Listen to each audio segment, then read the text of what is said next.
So today I'd like to talk a little bit about first-time cigar smokers or somebody that's a little bit new to the cigar smoking culture. One of the biggest misconceptions is that mild cigars are for new cigar smokers and strong cigars are for experienced cigar smokers. While there may be a little bit of truth to that, I think it's much more complicated than that. For example, I've been smoking cigars for many, many years, and I smoke several cigars a day. And I find myself really enjoying very flavorful medium strength cigars. I very rarely like a really strong cigar, and if I do smoke a mild cigar, it's typically in the morning and it's one that's got a lot of flavor to it.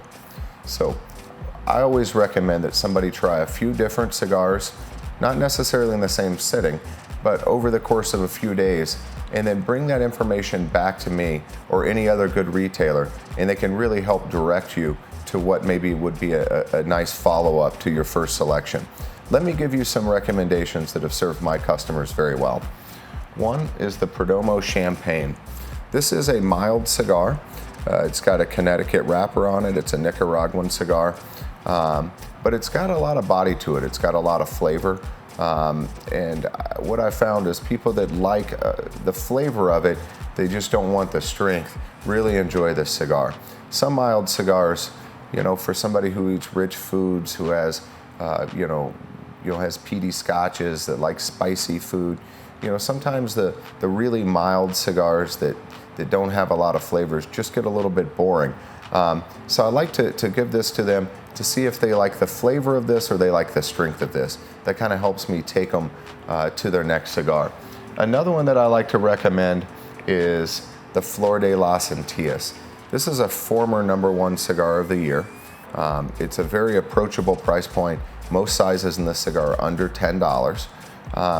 But it is going to use a Habano wrapper, Nicaraguan tobacco, and it's going to be more of a full flavor, medium strength cigar. And typically when somebody comes back to me and they say, I really like the Flor de las Antillas, that allows me to open up the door to a lot of medium strength cigars to them, medium flavored cigars, and really kind of helps me guide them to their next purchase. And then I want to talk about my #1 selling mild cigar, which is the Rocky Patel 1999. I sell these cigars by the box to people who have been smoking cigars for 20 years, 30 years. I sell them to new cigar smokers, but it's a great price point on a Honduran cigar by a great manufacturer. So a lot of times people will buy these to introduce new cigar smokers because it's an easy cigar to find. Rocky Patel's a brand they've probably heard of. It's a brand that somebody buying it as a gift can trust, and I sell these cigars like crazy.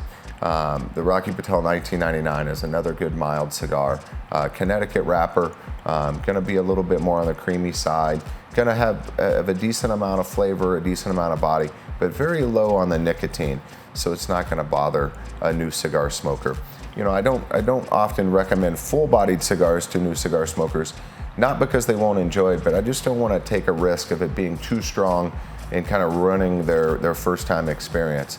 So I think that it's a complicated proposition to find the perfect cigar for a new cigar smoker, not knowing exactly what they like to eat, what they like to drink. But I think if we take 2 or 3 different cigars from different countries, different strengths, different kind of flavor intensities, let them try all 3 of them, kind of rank those cigars, bring them back to us, tell us what they liked and didn't like about each of the 3, I think we can do a really good job on the second visit making the perfect cigar recommendation.